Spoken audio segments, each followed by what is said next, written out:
Hiling naman ng Pangulong Marcos sa dagdag detalye tungkol kay Zaldico. Abay tinanggihan ng Czech Republic. May detalye si Radyoman Chanel Salazar. Saan?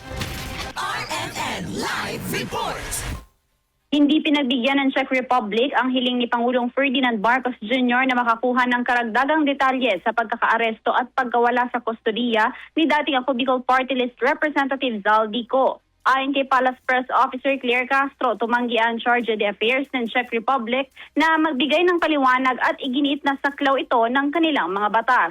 Dahil sa kakulangan na impormasyon, hiniling na lamang ng Pangulo sa Czech Republic at France ang tulong para mapauwi si Ko sa Pilipinas. Nangako naman ang dalawang bansa na tutugon ayon sa kanilang legal na proseso. Hihingi pa po ng iba pang pahayag or information ang ating Pangulo sa Czech Republic. Pero hindi na po napagbigyan ang Pangulo dahil sa may sinusunod ang Czech Republic na international law, European and national laws.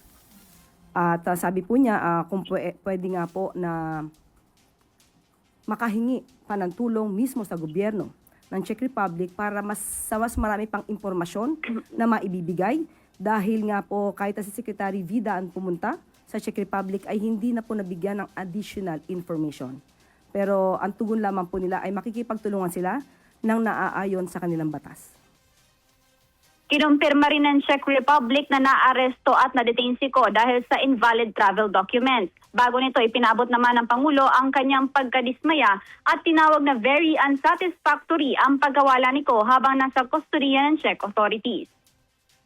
At muli, ang sabi nila, hindi po sila makakapagbigay ng impormasyon lalo na't kung may individual case for a political asylum.